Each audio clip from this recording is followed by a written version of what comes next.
I had my first job at the age of 15 on this island, and there was a club here called the Unicorn. For decades, fans have speculated about the highs and lows of James Taylor's roller coaster marriage to fellow music icon Carly Simon. Though both artists have occasionally opened up in interviews and memoirs, much about their relationship remains the stuff of rumor and fascination. Now, at 77, James Taylor continues to reflect on his storied past. What really happened behind the scenes of their seemingly picture-perfect love story? Why do rumors persist about emotional distance and places Taylor avoids revisiting? While the full truth may never be known, glimpses from interviews and memoirs suggest a far more complicated reality than fans once imagined. Buckle up. This is the tangled history behind one of music's most iconic former couples. A marriage doomed by fame. Their romance seemed like a perfect harmony on the surface. Two of the most beloved singer-songwriters of the 1970s coming together in both music and matrimony. James Taylor and Carly Simon's relationship began with a spark that quickly ignited into a highly publicized love story. They married in 1972, a time when both were experiencing meteoric rises in their respective careers. Taylor had already cemented his status as a household name with hits like Fire and Rain, while Simon had captured hearts with songs like Anticipation and would soon release her signature anthem, You're So Vain. The press and public alike celebrated the union as a golden couple moment. But few realized how little time either had to understand the emotional weight such a commitment required. As Taylor later admitted in interviews, he was simply not prepared for the responsibilities of being a husband or father.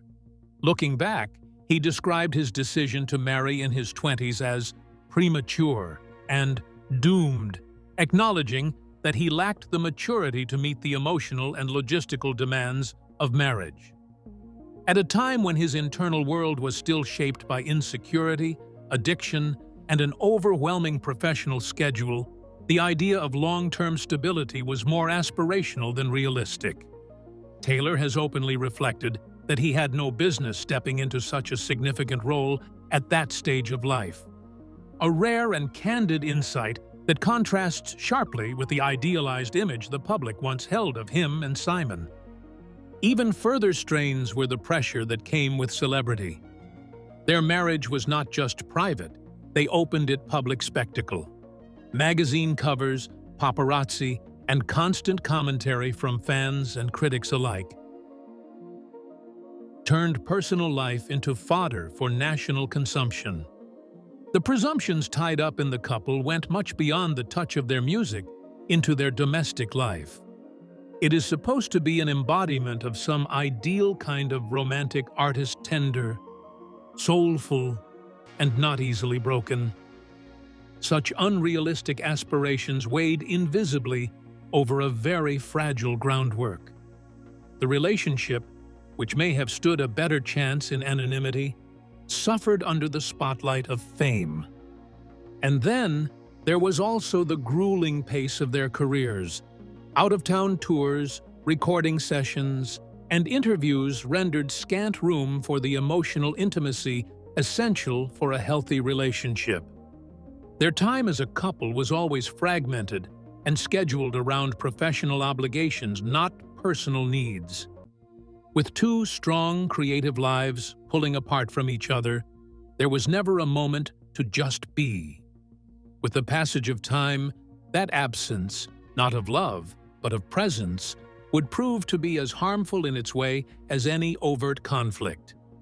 Their love, however genuine, was just an added casualty of the fame that first brought them together. What began as a storybook romance soon revealed a deeper disconnect, one that no spotlight could hide and no song could fix: the breakdown of intimacy. While the early days of James Taylor and Carly Simon's relationship were filled with warmth and romantic idealism, cracks began to form as emotional needs emerged that neither fully understood nor knew how to meet.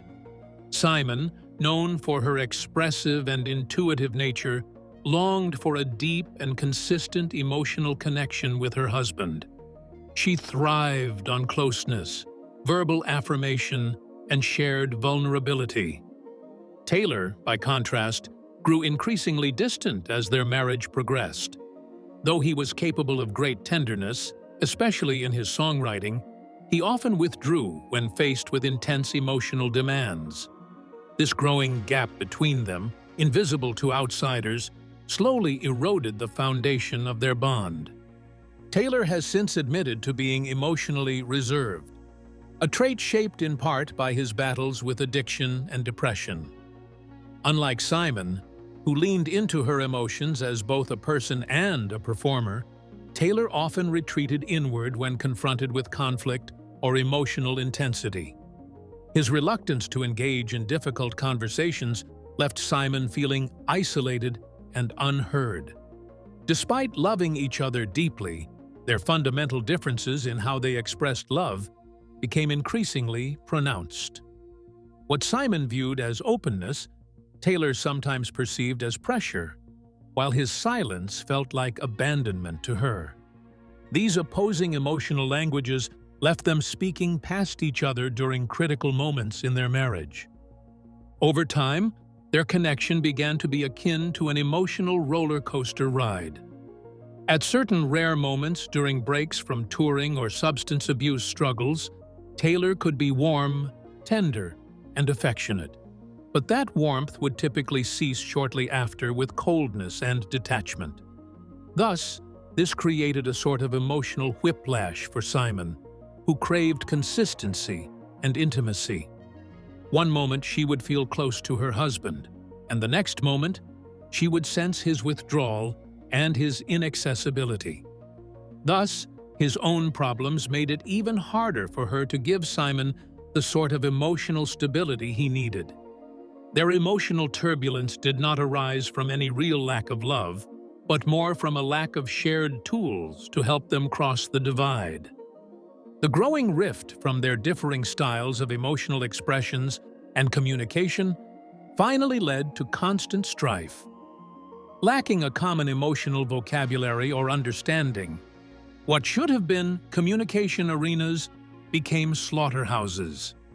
The emotional bonding moments might well have turned into an event for deeper separation. Over time, this emotional mismatch hardened into a cycle neither of them knew how to break. In many ways, their disunion in emotionality proved more tragic and disastrous than any blown-high public scandal or external pressures coming from the world, because it was inside. The hidden cost of addiction.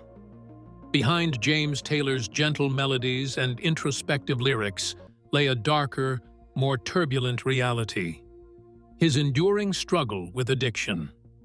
Throughout much of his early adult life and into his career-defining years, Taylor grappled with a rotating cycle of substances and alcohol.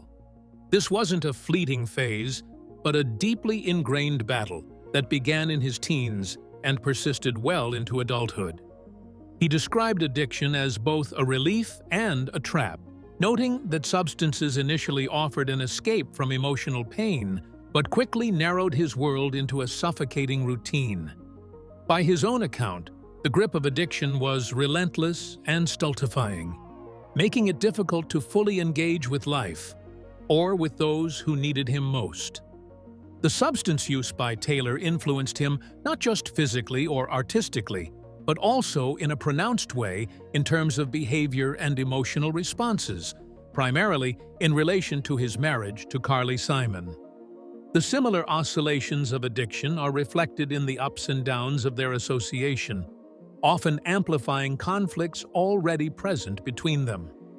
The man's instinct for hiding, whether into his music or crafting highs via substances, leaves Simon exposed to most of their emotional and parental duties. He would create a home atmosphere of errancy, where love could leave him all of a sudden. At times, he was not even there fully. Taylor would have reflected upon the fact that even though he had true love for his family at the end, his way of expressing that was highly compromised due to using substance.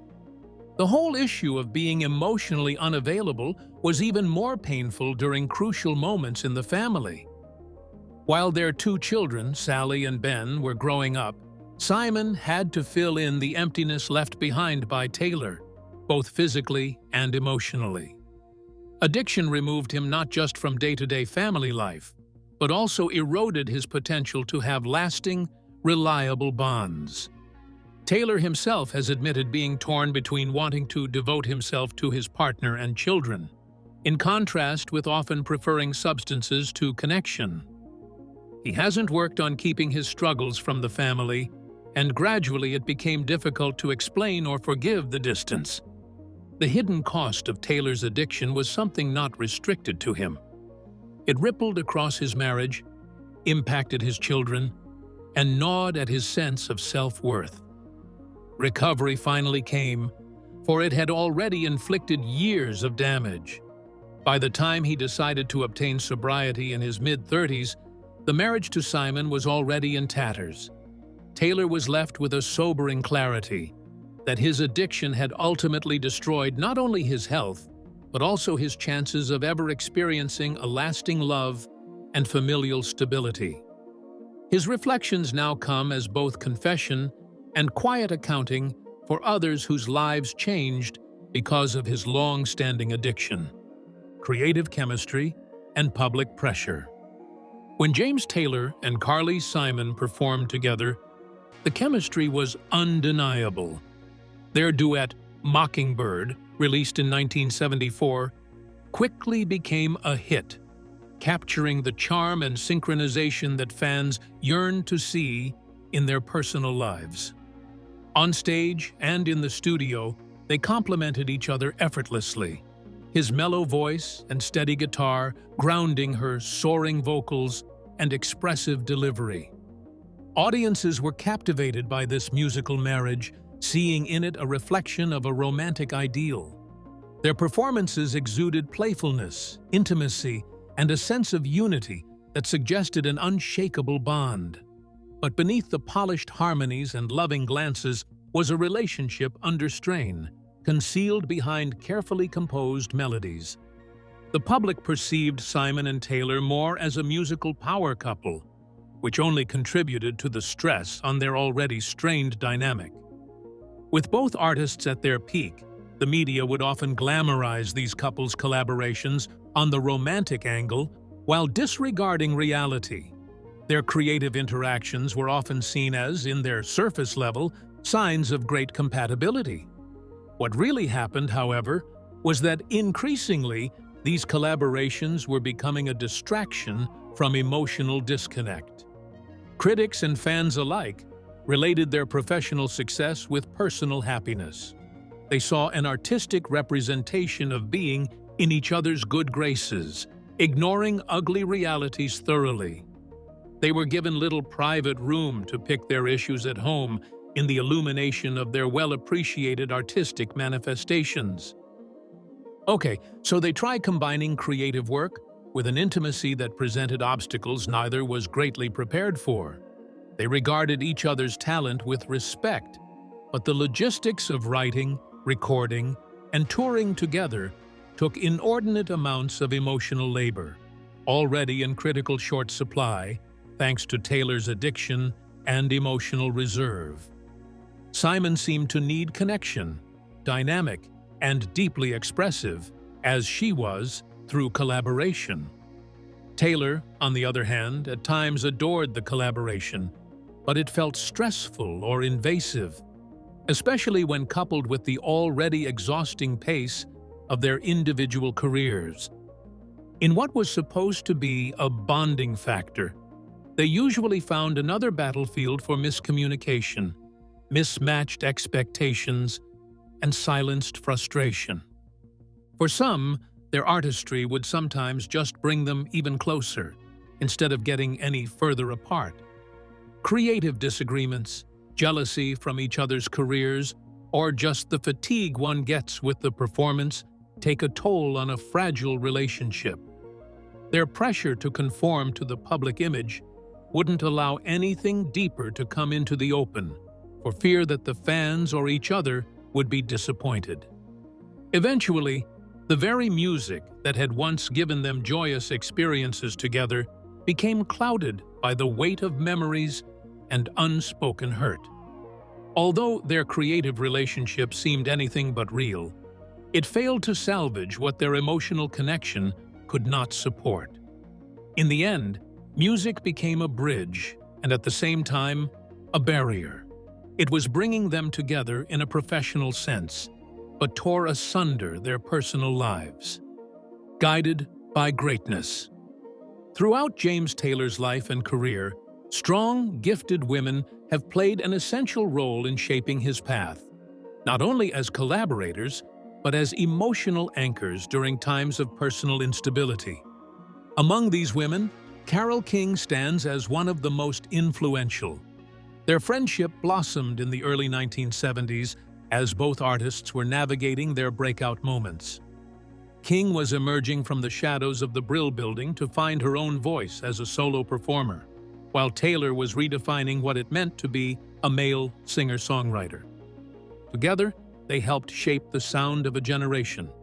But behind the music, King also provided Taylor with emotional steadiness when his own inner world felt increasingly fragile.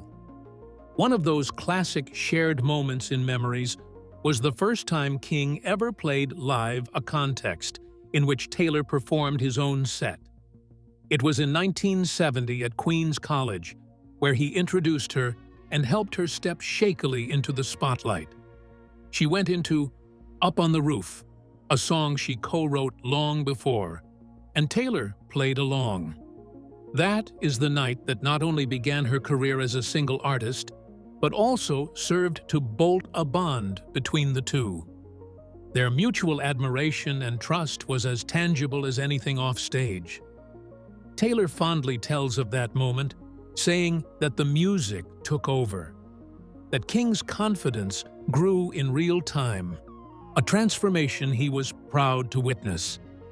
Though his collaboration with King was perhaps the most well-known, over the years, Taylor worked with a handful of other women, including Joni Mitchell, Linda Ronstadt, and Bonnie Raitt, who became sources of artistic inspiration and emotional grounding for him. These pairings allowed for some degree of artistic comfort during times of personal upheaval. Many of these women were artists in their own right, with a strong intuition and a high value placed on emotional integrity in their work. Therefore, the opportunity to work with these people most often opened the door for the artist to explore his own sometimes very vulnerable states, even if only through the security of the song. Such times of healthy sharing became a stark contrast to the emotional isolation he so often endured in the other relationships throughout his life.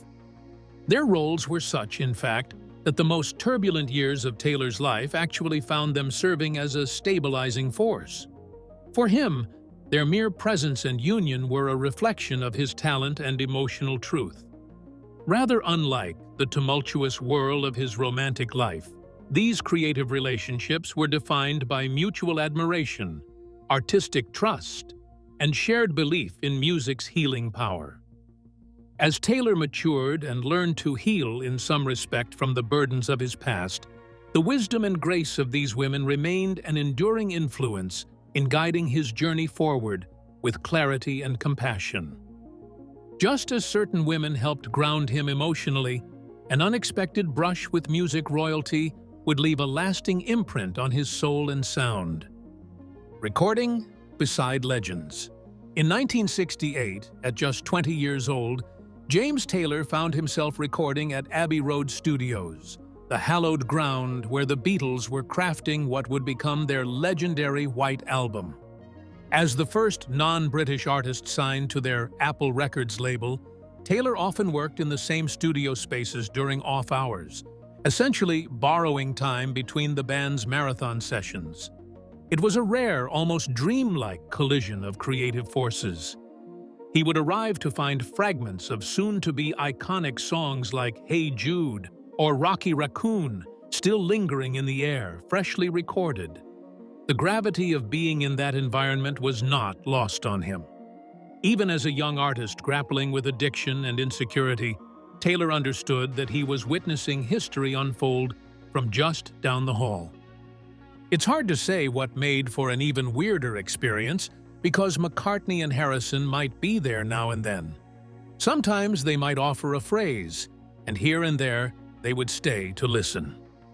Genius was an informing presence around Taylor, but never with any loudness, just quietly supporting him. The whole experience is spiritually nurturing, not to talk about professionally impacting. Things like "Something in the Way She Moves" would exist with ambient energy, with the presence of the Beatles calmly reminding him of the great heights music could attain. Taylor has often said that this time really opened his artistic eyes and made him realize more the meaning of songwriting as a vehicle for pure emotional expression. Taylor's relationship to work by the Beatles, particularly In My Life, has taken on greater meaning over the years. As the years went by and more losses piled up on him, Taylor found the song's reflective lyrics increasingly resonating in very personal ways. The line, "There are places I'll remember all my life," came to signify for him the ghosts of his past, those he had loved and lost through addiction, illness, or just time itself. From his friend Susie, who tragically took her own life, to the deaths of a slew of fellow musicians, to the deaths of family, the sentimental song took on a far heavier meaning, an emotional ledger. As time went on, this became a tribute not just to places, but also to people whose absence hit heavily on his heart. That transformation was evident when Taylor performed In My Life at the Oscars In Memoriam tribute. In that moment, the meaning of the song shifted from one of mere nostalgia to embodying grief, a softly shared tribute to a life lived all too fully and all too sadly. Here, as he sang, every note bore the weight of decades of pondering life, each note heavy with memory. What had once been that song, first heard from the next studio over, had, at that moment, transformed into a personal anthem of remembrance. The ghosts of Abbey Road, once creative companions, had turned into echoes of emotion haunting, guiding, and forever woven into the soundtrack of his life. The story behind Fire and Rain. Few songs in James Taylor's catalog carry the emotional depth and autobiographical weight of Fire and Rain. Released in 1970, the song became one of his defining works. But behind its haunting melody lies a tragic and deeply personal story. The first verse, beginning with the unforgettable line, "Just yesterday morning they let me know you were gone," refers to the death of Taylor's close friend and former girlfriend, Suzanne Schneer, known to him as Susie. While Taylor was in London recording his debut album for Apple Records, Susie took her own life after being institutionalized by her family. In an effort to protect him during a critical professional milestone, Taylor's friends chose not to tell him until after the album was complete. By the time he learned of her death, it was too late to say goodbye.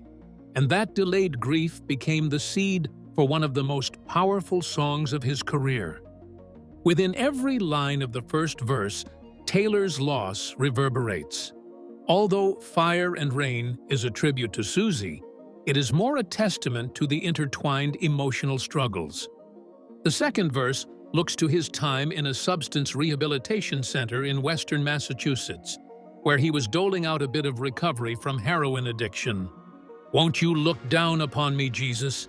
You've got to help me make a stand," reflects both his spiritual difficulties and physical frailties. Taylor described the time as one with a lot of inward focus and increasing awareness of the destruction cycle in which he was operating. The song allowed Taylor to express his demons with brutal honesty, well before discussions of mental health and addiction were acceptable. By far, the ending stanza paints a more bleak and distant picture. Resignation and tired remembrance are its moods. It speaks to the confusion following trauma and the effort of moving on while parts of oneself remain irreparably splintered.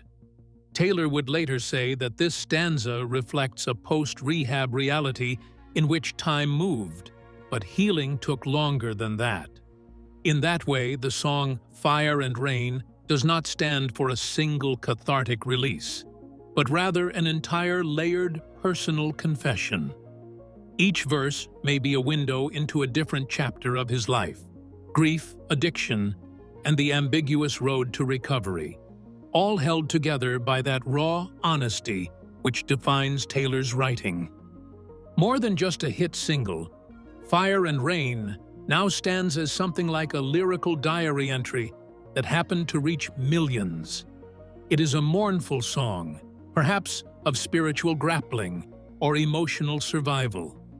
The naked vulnerability stripped away the facade from the star to reveal the wounded young man behind the polished musician. For writing the song, Taylor not only found it therapeutic, he felt it was necessary. For its own part, whoever listens to it would aspire to call it a timeless testament for how music can be expressive and reparative of pain at its most profound, inside the mind of an addict. Addiction rarely begins with recklessness. Often, it starts with relief. For James Taylor, his first encounters with substances were not about rebellion or escape from fame. They were about soothing deep internal discomfort.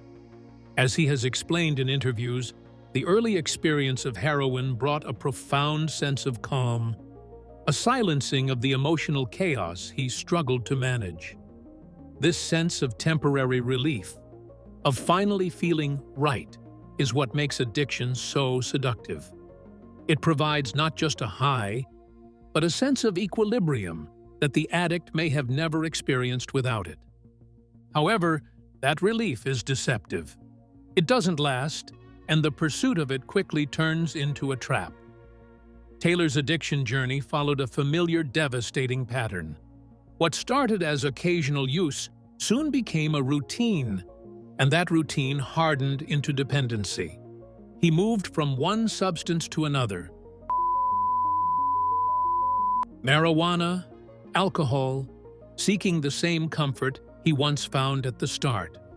But as tolerance increased and the highs diminished, the lows became more frequent and more punishing. He described the experience as living on a postage stamp, a life shrunken and dulled by repetition. The addictive cycle became isolating. The substance use that once offered connection to himself, to others, to creativity, now cut him off from everything meaningful. Each day became a hollow echo of the last, marked not by freedom, but by stagnation. At length, Taylor might have begun to face the truth of what his life had become. All the thoughts of high-fly substance days were now nothing but a dim memory, replaced by an embarrassingly monotonous cycle of more humiliation and all-round dissatisfaction. Boring is how he would term it, almost too mild an adjective to describe the gravitas of addiction, yet therein lurks its strength. The thrill dissipated from almost every self-destructive impulse. Therefore, the goals faded into an illusion. His moment of coming to terms with this was not grand with drama and despair, but grew slowly from a dawning realization that he was stuck in yet another painful repetition of the same day. Any once bright fantasy that he might have had loosely resembles a dream somewhere in the distant past. Now it has turned into a sort of gray chemical haze. The silence between them. Decades after their divorce, the silence between James Taylor and Carly Simon speaks louder than any song they once sang together. Though their lives are no longer intertwined, the emotional residue of their relationship remains. In recent interviews, Taylor has admitted to feeling uneasy about returning to Martha's Vineyard, where Simon still lives, a place he once called home. He described the island as her island now, acknowledging a sense of alienation that goes beyond geography. It's not just the location that stirs discomfort, but the emotional landscape it represents, a shared history that has not been reconciled, and perhaps never will be. The physical distance between them is a reflection of a deeper emotional divide that has only grown with time. This estrangement has affected more than just their relationship as former spouses. It has complicated their roles as parents. Their son, Ben Taylor, a musician in his own right, lives near Simon on the vineyard. Taylor's reluctance to visit has created a noticeable absence in that part of his son's life. Though he has expressed love and pride for both Ben and their daughter Sally, Taylor's withdrawal from the island has, intentionally or not, limited his involvement in day-to-day family dynamics. Co-parenting, which already posed challenges during the marriage, seems to have remained strained long after the legal and emotional ties were severed. For Simon, this continued detachment reportedly remains a source of unresolved pain. He had described the relationship as an enduring pest, which none of them, Taylor nor Simon, has worked out completely. This metaphor shows an unease continually seeping into the past that they share. Not outright enmity, just chronic discomfort, an emotional scar that's time or healing hasn't erased. Their complicated history, no longer discussed, neither clearly acknowledged between friends, yet ever present, is amplified by fame and personal trouble. They both moved on in several aspects, but the story remains unresolved. The phantasm of who they once were continues to hover quietly, intruding into the present. As time moved on and silence lingered, a deeper reckoning began, one shaped not by bitterness, but by reflection, loss, and the quiet weight of survival. A life of reflection and loss. As James Taylor reflects on his life and career, there is a quiet sense of awe in his voice, not from ego, but from gratitude. Over the decades, Taylor has earned some of the highest accolades in music: multiple Grammy Awards, induction into both the Rock and Roll Hall of Fame and the Songwriters Hall of Fame, and a career that has spanned more than 5 decades with unwavering relevance. His songs, Sweet Baby James, Carolina in My Mind, Fire and Rain, and countless others, have become anthems for generations seeking emotional truth in music. Yet, despite these triumphs, Taylor's reflections are rarely about fame. Instead, they focus on survival, resilience, and the people who helped him get there.